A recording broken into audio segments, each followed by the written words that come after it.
Blackwell family huddled together. They were looking out of the window of their cramped London flat. Rain lashed against the glass and the rumble of the underground filled the air. South Carolina, think of it, sunshine and space. Narrator John Blackwell turned from the dreary view and smiled at his wife Mary and their two children, 10-year-old Billy and 8-year-old Sophie. Mary smiled back, her heart heavy with the thought of leaving their life in London. Yet the promise of a new start in America, a place where houses were large and gardens were green, was too tempting to resist. John had been offered a job in Charleston, a charming city on the coast of South Carolina.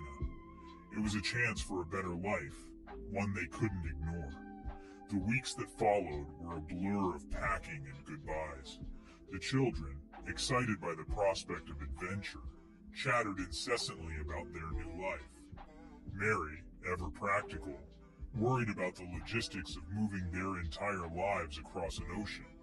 And John, the ever-optimistic dreamer, painted pictures of sun-drenched days and sprawling gardens. Their little flat felt emptier with each passing day. The rooms, once filled with the comforting clutter of family life, now echoed with the ghosts of memories. Soon the day came to bid farewell to their old life and embark on the journey to their new home. With a mixture of excitement and trepidation, the Blackwells boarded the ship, their eyes fixed on the horizon, their hearts filled with a strange mix of hope and uncertainty.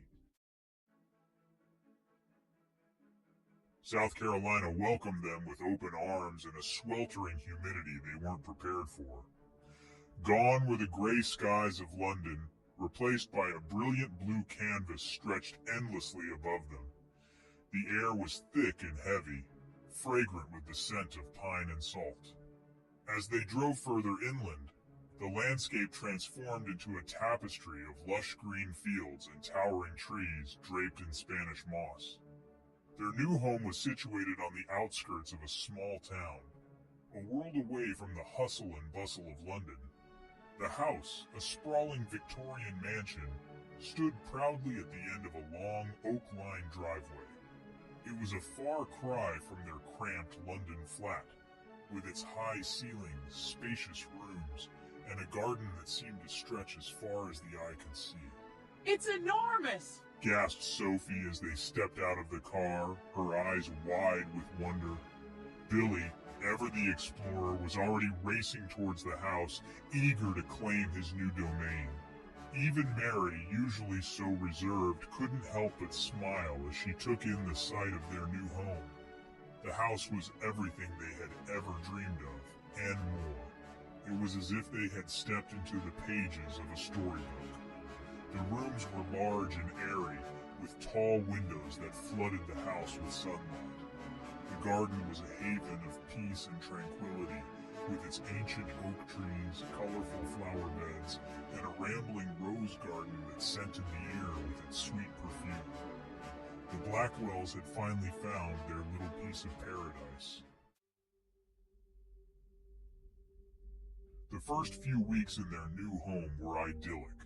The children explored every nook and cranny of the house and garden, their laughter echoing through the empty rooms. John, energized by the change of scenery, threw himself into his work with renewed vigor, and Mary, finally able to breathe, found solace in transforming their new house into a home. However, as the days turned into weeks, a sense of unease began to settle over the family.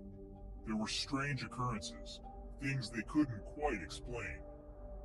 Footsteps echoed in the hallway at night, though they were the only ones home. Objects moved from their places, as if rearranged by an unseen hand. Lights flickered and appliances malfunctioned, despite John's best efforts to fix them. It's probably just the wind. These old houses are full of drafts. Mary, ever practical, tried to find logical explanations for the strange occurrences. Maybe we just didn't put it back properly, she'd say, picking up a misplaced toy or rearranging a picture frame.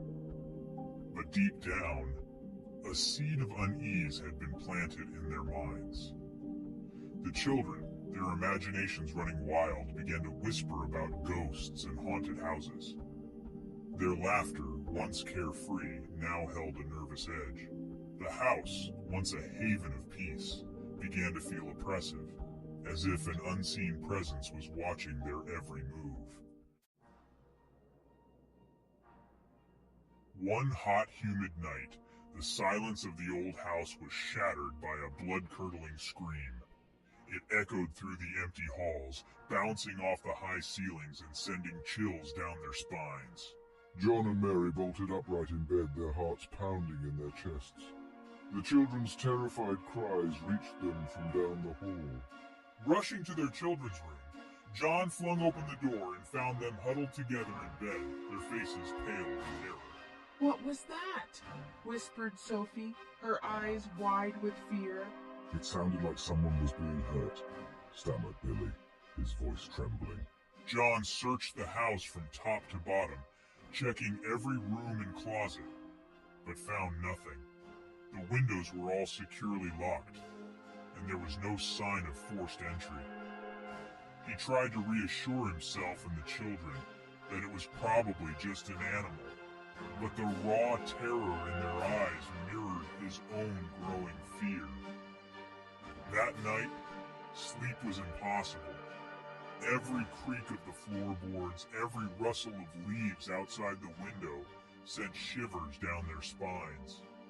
The scream etched into their minds, replayed over and over, a haunting reminder of the unseen terror that lurked within their home. The house, once a symbol of hope and new beginnings, had become a prison of fear. The scream became a nightly occurrence, always the same blood-curdling sound, always followed by the heavy thud of something falling. Each night, the terror grew, tightening its grip on the Blackwell family. Sleep became a distant memory, replaced by a constant state of anxiety and dread. Dark circles formed under their eyes, a testament to their sleepless nights.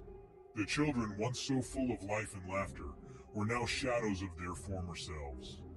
Their faces, once bright with excitement, were now pale and drawn. Their laughter, once the soundtrack to their days, was replaced by a tense silence. Even their games were tinged with fear, their imaginations conjuring up horrors that lurked in the shadows. Unable to bear the nightly terror any longer, John made a drastic decision. He bought a used RV, parking it in the driveway of their haunted mansion. At night, they sought refuge in its cramped confines, finding a semblance of safety in its familiarity. The children, too afraid to be alone, insisted on sleeping in a tent, pitched right next to the RV within sight and sound of their parents. Their once happy home had become a source of terror, driving them to seek shelter in the most unlikely of places. Desperate for answers, John reached out to a local group known as the Carolina Paranormal Society. He had stumbled upon their website during one of his late-night internet searches, hoping to find a logical explanation for the horrors that plagued their home.